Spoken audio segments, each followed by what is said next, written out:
No, not really. But if you wanted popcorn, you could bring it. Well, good morning, everybody. I have one run around. Yeah. Excuse me. That's okay. I have got some wonderful news for you. Do you know that the same power and presence that put the galaxies into their spin, that inspired the caterpillar to transform into the butterfly, that same power and presence is within each and every one of us. And it has the power to transform judgment into compassion and hatred into love. So we work with that power and presence. Good morning. Good morning. And so we're going to start off by singing our theme song. I am free, I am unlimited. There are no chains that bind me. I am free, I am unlimited. Right now, right now. I am free, I am unlimited. There are no chains that bind me. I am free, I am unlimited. Right now, right now. And now we'll just take a moment to greet our neighbor, so I can give my son a chance to find the daily word on his phone. We didn't do this last week. Hi, Doris. So good to see you.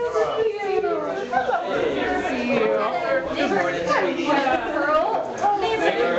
It's wonderful to see you. You are my mom so much. That was called you just.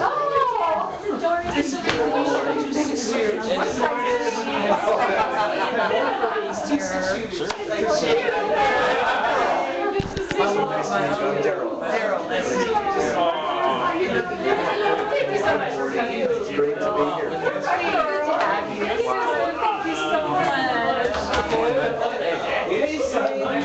I'm always there.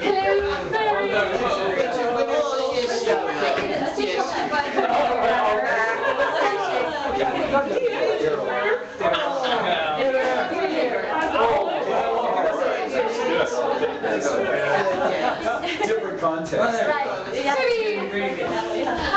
Well, let me greet you.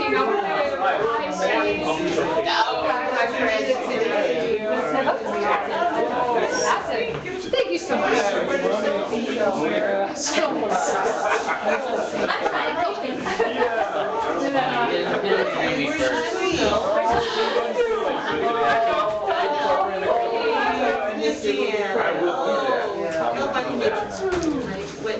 Oh, sorry. Good. Good. We haven't seen you in a week or two. Yeah. He was here last week. We didn't do the daily word last week. No, we didn't do the greet your neighbor. We did not do the greet our neighbor last week. We forgot, huh? Okay, so now we'll do the daily word. I forgot to turn it on. Oh, it's okay. I meant to print it up this morning and I just need to get the book. That's what I should do. La la la la la. So what do we think the daily word would be? It could be happiness. It could be light. It could be hope. Tolerance. Patience. Compassion. Prayer. Perseverance. It could be perseverance. It could be love. I don't remember what it was. It could be hugging. It's in there somewhere. Yeah. It's in there somewhere. It could be dreaming. Hope. Hope. I like hope. That would be a really good one to start. There, you got it. Our first. I don't see anything. Yes, picture. Okay, thank you. The daily word. Restore. Restore. That's interesting, huh? Okay. Restore. The affirmation is, I am healthy and whole. That's a good one. I have in me the same mind that was in Christ Jesus. As I embrace divine ideas of truth, peace, love, health, and strength. I lift my consciousness to Christ mind, and I am guided to choices that restore my health and wholeness. My well-being is established in body, mind, and spirit. Oops. In Christ consciousness, I see myself and all others perfect, healthy, and strong. I lay aside any belief in limitation and realize the truth of abundant life and health. As I think of loved ones facing health or other challenges, I behold the Christ within them. I see their divine wholeness, and I am confident of their inner and outer restoration. I see them moving through any challenge, emerging whole, healed, and strong. And from the book of Philippians, let the same mind be in you that was in Christ Jesus. And again, the affirmation is, I am healthy and whole. I am healthy and whole. Thank you so much, sweetie. So today, my talk is inspired by a conversation I had with my son, and we were just talking about this game where we just play, we call it the Wouldn't It Be Amazing If game, but that was kind of inspired from a conversation between Alice and the White Queen in the book Through the Looking Glass. Alice says to the Queen, there is no use in trying. One can't believe in impossible things. The Queen says, I dare say you haven't had much practice. When I was younger, I always did it for a half an hour a day. Why, sometimes I've believed as many as 6 impossible things before breakfast. So I like that, believing in 6 impossible things. So I thought, well, that's what I want to talk about today. Things that I feel are impossible sometimes. And I think overall they just kind of encompass all those things we like to lump together. Now, success is not about what we do. It's about who we are. And who we are is that expression of God. We're a creation of God put here to love, to be loved, to show love, to express love. Deepak Chopra said, the universe has a purpose, the fulfillment of human creativity and happiness. Now, Christ kind of said this too when he said that he came here not just to give us life, but to give it more abundantly. So we're spiritual beings, but we're here having a human experience. Sometimes in these physical bodies, all we see is limitation around us. Because first of all, our bodies are limited. And I'm clearly separate from Hunter and from Adam. We're all separate from each other because these bodies make it so, right? And so just being in a human body sometimes feels limited. And so things feel impossible. In the verse, seek first the kingdom of heaven. When we seek first love and to be love and show love and express love, that is when the impossible becomes possible. Because that is when we're coming from a place of love. So, the first impossible thing that I came up with is that it's impossible. Any situation we're in, we could just say that. This is impossible. That's impossible. This is impossible. I don't know how I would move through that. And that made me think of Henry Ford saying, whether you think you can or you think you can't, you're right. Okay? Isn't that good? It's impossible. Yeah, it is, right? Because we just made it so. Ernest Holmes, the founder of the Science of Mind, said, we shall never encompass God, and yet we shall always be in God and of God. If we imagine God as the ocean, we're a drop in the ocean. We're always in the ocean. We're always surrounded by the ocean. Now, we personally may not encompass the ocean. We have a vessel. We're all in a vessel right now. And where I do believe that the energy is not just inside of us, that it's also outside of us, we still are not individually encompassing all of God because we're all expressions of God.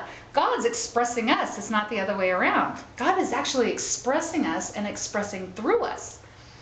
And so nothing is really impossible when we think about the idea that the unlimited creative mind is working through us. That is a field of pure potentiality. Paul said it in the verse, it was just in our daily word. Let the same mind be in you that was also in Christ Jesus. And Paul is talking about that field of pure potential, that field of everything that created us and is seeking even now to work through us. Christ said anything is possible to him who believes. So when we are in alignment with our source, when we're allowing that mind to work through us, then everything does become possible. I always love when I have somebody will say something to me about what's possible. And it's like, well, Deanna, what if I wanted to grow wings and fly? I'm like, well, that's kind of silly. We still have physical laws we have to obey. I'm talking about the heart. We're talking about what we're dreaming about, what we want for ourselves. How God expresses through us is unlimited. And so the things that we choose to tend to limit ourselves with are the things that we think we can or we can't accomplish. The dreams that we give up because we just don't see them as possible. But we know everything is possible now. We know that we're in a state of believing things are impossible because we are afraid.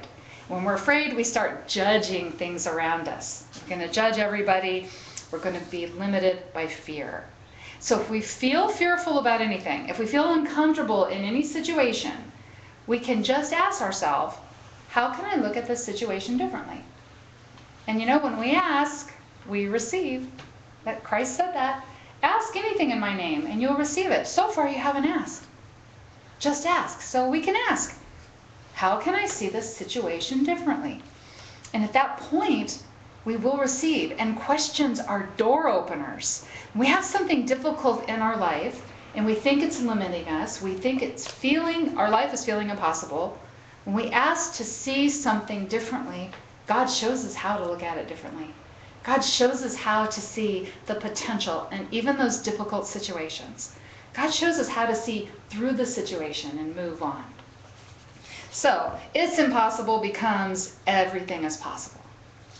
The second impossible thing is it's not possible for me to get what I want because there's not enough to go around.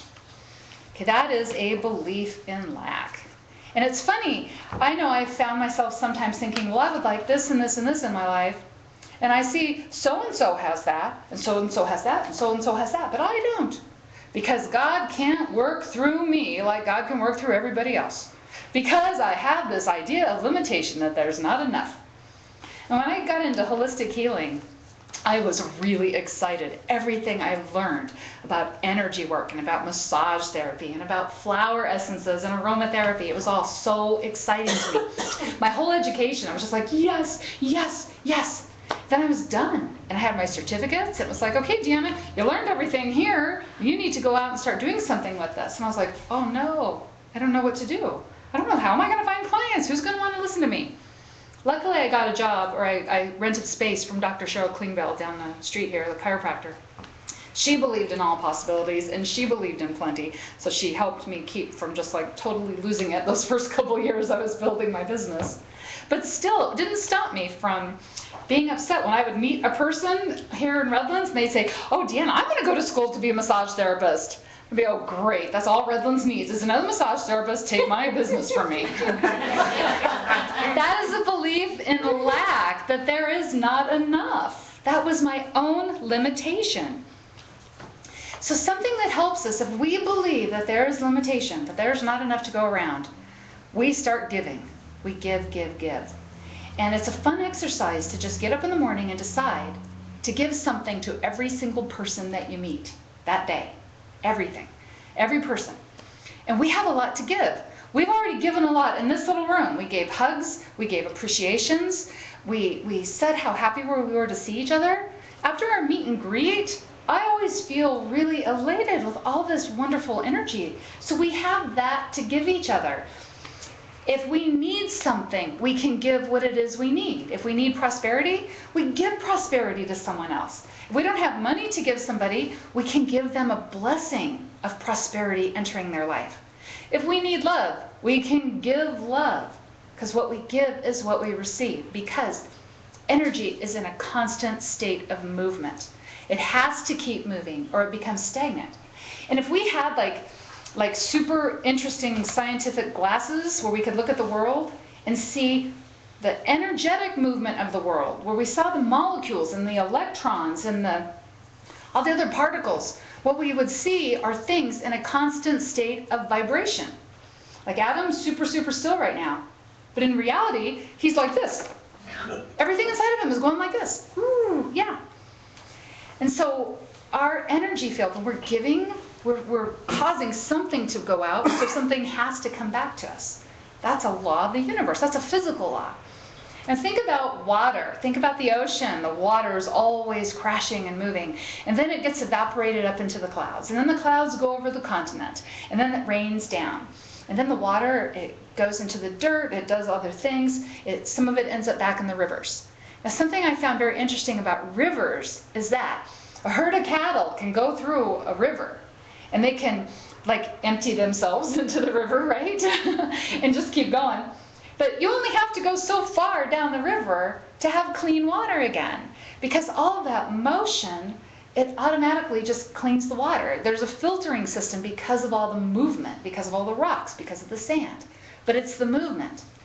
Our energy is like that. Think about a pond. What happened to a pond? The water ceased to be in motion, didn't it? And so ponds are murky and slimy, and you don't want to swim in them. You don't want to even walk through them. Okay, they have ceased to be in motion. They're still water.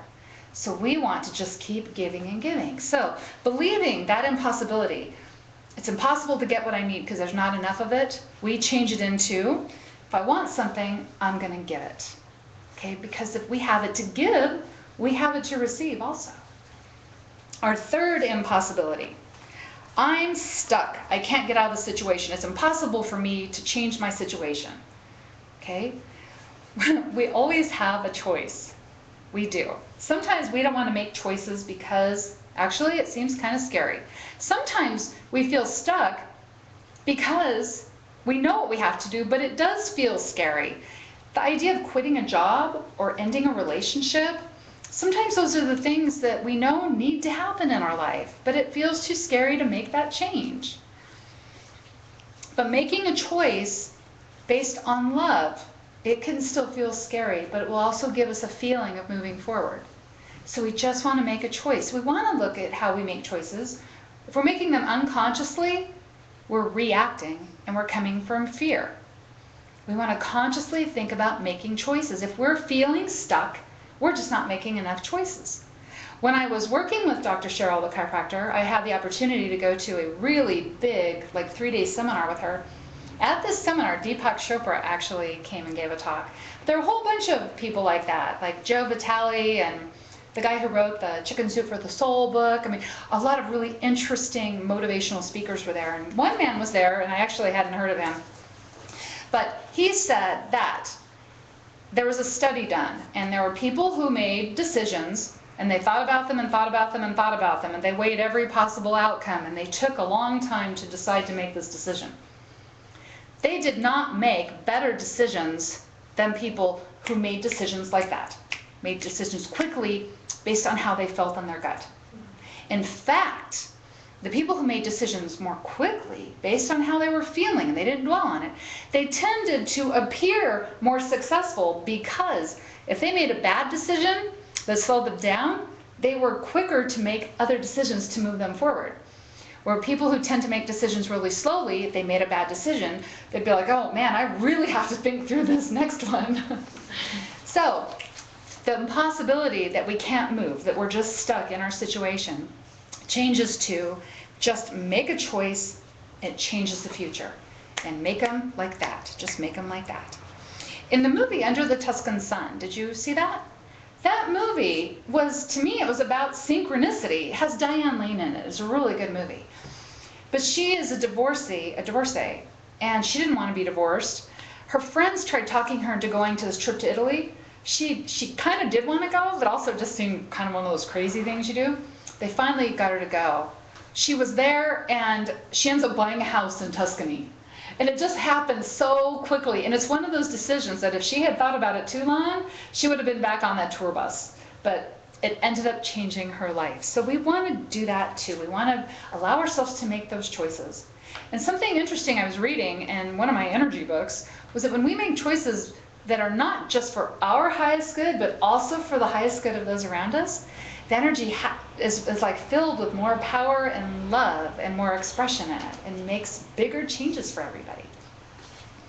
The fourth impossible thing, it's impossible to move through something easily. I have to work really, really hard. I have to struggle. That's what the truth is. I have to struggle to get what I want. I was thinking about an acorn. Acorn, it falls in the dirt, and if it's not eaten by a squirrel, it's going to turn into an oak tree, right? But it doesn't get buried in the dirt and then think, oh, this is really hard. Wow, this is taking a really long time. How long is it going to take me to grow into an oak tree? The acorn doesn't think that. The acorn just goes with the flow. It's part of nature to go with the flow. It's part of nature to not struggle. I was thinking about great human accomplishments. They did not involve struggle. They involved inspiration. Great music is inspired. Great inventions are inspired. There was a lady named Ruth Wakefield, and she and her husband had what was called a toll house in Massachusetts. And toll houses, it was during the time of the horse and buggy days, and if you were traveling, you could stop there. You could feed and water your horses, and you could grab a bite to eat before you continued your journey. Ruth would always make cookies because they did have this little restaurant to feed all the travelers. She's out of baking chocolate. You know this, don't you, Mary? You know where I'm going. She's out of baking chocolate. Well, she had a Nestle's chocolate bar, and she thought, well, I'll just use that. Instead, she broke it up into a bunch of little pieces and threw it in.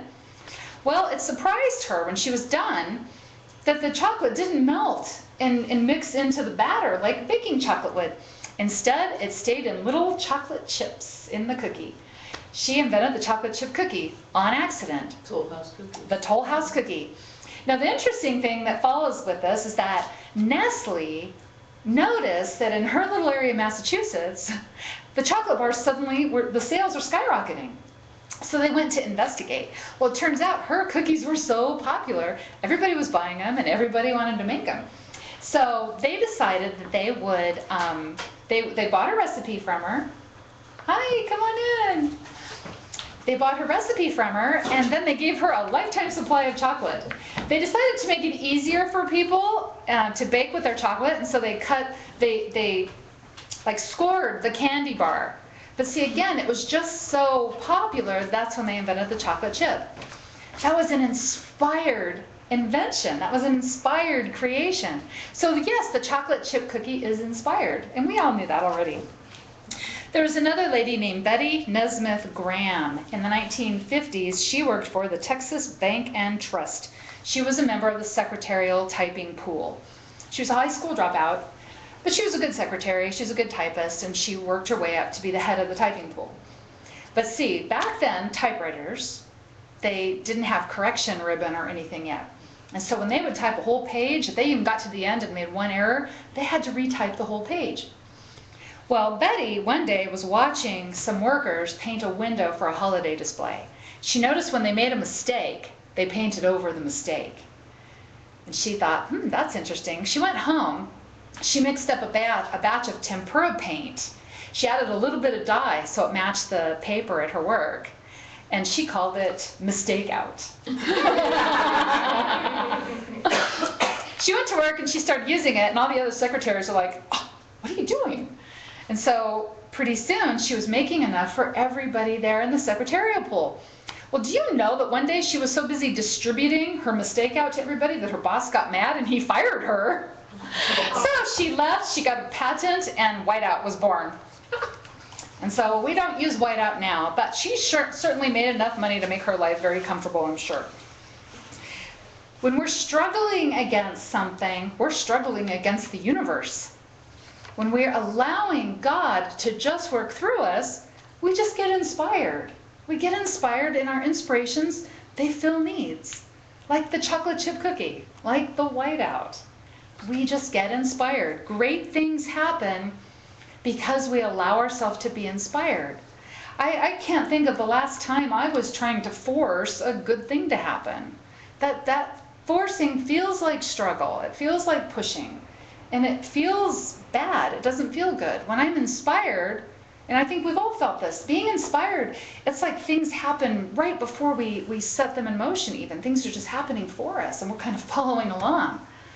Okay, that's inspired. So, if we think that it's impossible for life to be with ease, we actually can change that to, my life goes with the flow. Life goes with the flow because God is working through me. Our fifth impossible thing. Wishes don't come true. That's impossible, right? It's just a wish. Wishes don't come true. However, Ralph Waldo Emerson said, "Be very careful what you set your heart upon, for you will surely have it." You know, we make wishes all the time. We just don't always know that we're making wishes. But it's what we're thinking about, how we're expecting our day to go. Now, sometimes those wishes that we make are not always for our highest good. You've all been to Costco, right? I can remember one time I had to return something to Costco, and before I got there, I thought, this is going to be tough. There are going to be a lot of people there. It's going to be hard. They're going to find something wrong with my receipt. They're going to be like, what? What are you trying to return? Do we even sell this? And sure enough, I got there, and it was a tough experience. It was a long wait. I just felt miserable. But do you know, I had also been to Costco with my kids when they were real little, and it was crazy busy. And you know what? I wasn't miserable. I had a good experience because I can remember telling my kids, it's going to be crowded, but you know what? We're going to have fun because we're going to find something interesting there. And then we did. We had a good experience. What you set your heart upon, you will surely have it. So what are we thinking about? Do we get up in the morning and say, this is going to be a hard day? My alarm, it didn't wake me up on time. I'm about 15 minutes late, man. My whole day is going to be ruined. What we set our heart upon. So a good thing, when we are wishing upon a star, then, is the opposite of that impossibility. Do it. Wish upon a star. But we want to be clear. We want to be clear about what we're asking for, what we're asking for help with. My kids and I tell you about the church by our house. We drive by, and they always have something interesting written on their little marquee. This week it is, our actions define our priorities. So we were talking about that, and sometimes we'll set a priority. My priority is to have good health. I'm going to stop at Dunkin' Donuts on the way home. My actions are saying something different. My mouth said one priority, my actions say a different priority. Now I have the universe saying, what? Okay, are you sure instant gratification's not your priority? Okay, is that what we're going to work with? We want to be clear. When we're sending out that request to the universe, we want to be clear. And one of the best ways really is just to write it down. Write it down, and then every day say, how can I move closer to this expression today? How can I move closer to allowing God to work through me so that this happens in my life? I know that anything God can do for me, God has to do through me. So I have to open myself up to allow God to express through me, which means I need to know what it is exactly that I'm wanting. Wishes do come true. We just have to know what we want. The sixth impossibility, I love this one. This is my go-to impossibility. It's impossible for me to be happy if things don't go exactly as I want them to go. I will be very rigid in how I expect my day, and if it varies off that at all, I'm going to be really unhappy. Okay?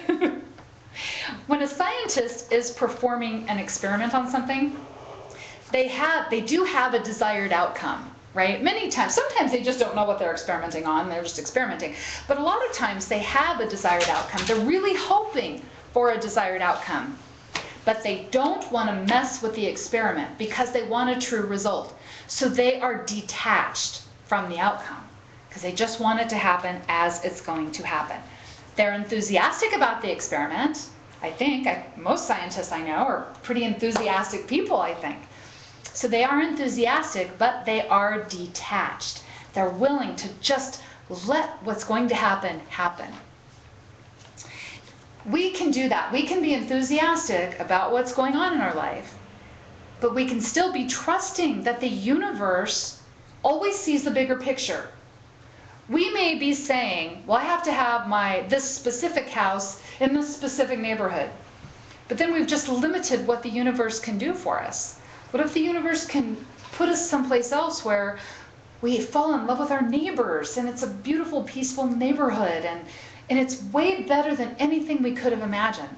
That's the thing about God. God can imagine and see things that we can't. We do have a limited perspective. And so we trust in the universe to let things happen for us. We can make that wish upon the star and say, I would love to be able to move close to my kid's school. But universe, I'm going to let you exceed my expectations. God, I'm going to let you handle this. So our impossibility, that I cannot be happy. It's impossible to be happy unless things go exactly how I want them to be. We can turn that into life is an experiment, and I'm willing to let the universe surprise me. It's in a state of uncertainty. That's where all the surprises happen.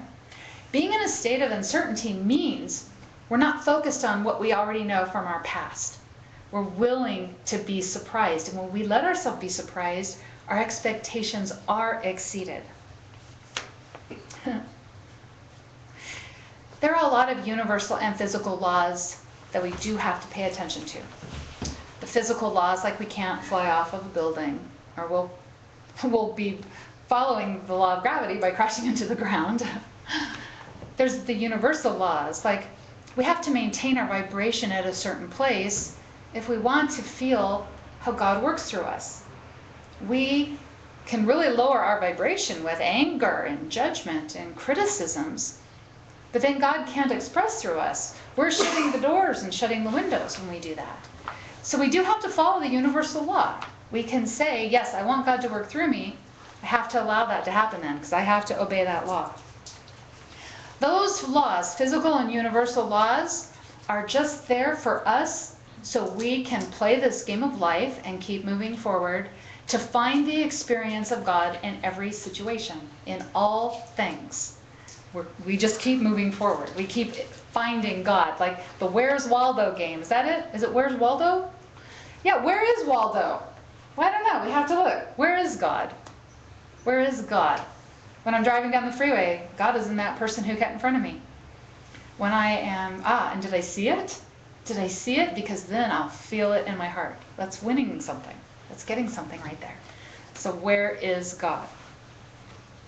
If we ever find ourselves saying, I will never be able to, just fill in the blank, that's us limiting ourselves. That's only us. Other people can't limit us. I saw a picture of a cowboy and his horse out in front of a saloon, and the horse's reins are laying on that like post. When I was a little kid, I used to think you have to tie the reins up in a whole bunch of knots because the horse can get away. The horse is big and strong. If you just lay the reins right there on the post, the horse will be like, oh, I'm out of here. They don't do that. They don't go anywhere. I suppose they move their head in a certain way. The reins may fall off the thing, and then they would be like, what, you know? But in general, a horse doesn't use that as an opportunity to escape. It's a perceived limitation. It's not even a real limitation. It's just perceived. And so much of that is what we do to ourselves. We just have these perceived limitations. But there is nothing in this universe that can stop the expression of God moving through us, except for us. We are the only thing, that perceived limitation. We can believe in impossible things. Sometimes we can believe in as many as 6 impossible things even before breakfast. We can. And so until next time, remember that you are a divine child of a loving creator. You are a force for good. With every beat of your heart and with every breath you take, you radiate light and love out into this world. You do not walk this path alone. With every step you take, you are blessed. And so it is. Thank you. And now, Shing, would you mind reaching behind you and passing up our prayer box? You see it? Thank you so much. Vicki has something she wants to.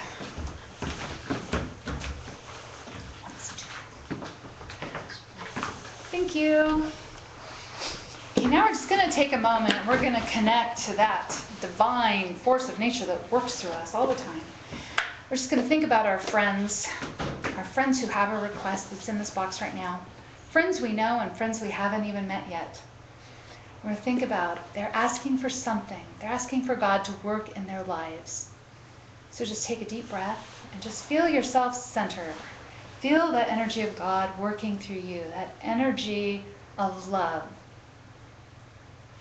How we are always love. We always have the opportunity to be that love, to show that love, to express that love. And we imagine our friends, anyone who is looking for God to work through their life, to work through them. We ask that they feel the presence of God working through them, through their situation, that they are healed and they are whole and they are blessed, and that the way God works through their life may be surprising, it may be unexpected, but we see God exceeding their expectations.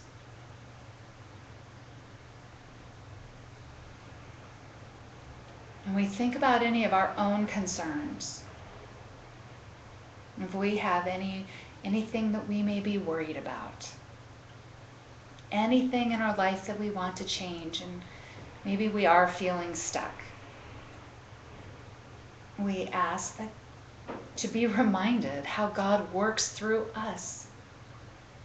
God works through us, through our situation, in ways that may be surprising, in ways that may be unexpected. But they are ways that always exceed our expectation.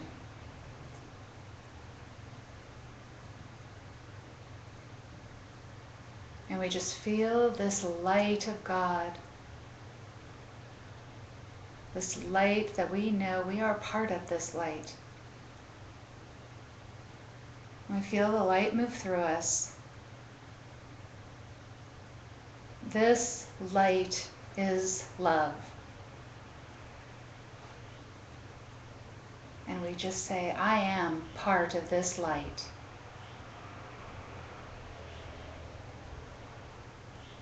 This light is peace. I am made from this light.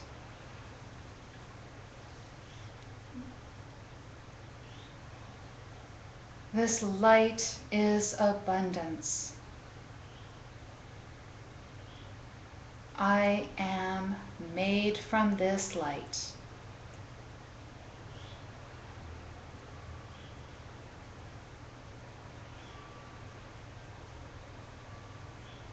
This light is love.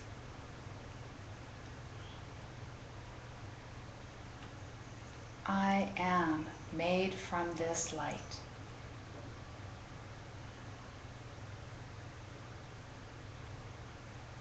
And so it is. Amen.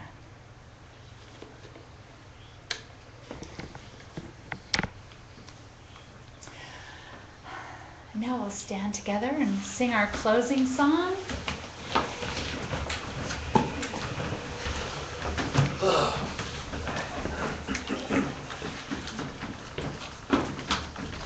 Susie, you want to start us off? Since you're connected? Let there be peace on earth, and let it begin with me. Let there be peace on earth, the peace that was meant to be. With God as our Father, family all are we. Let us walk with each other in perfect harmony. Let peace begin with me. Let this be the moment now.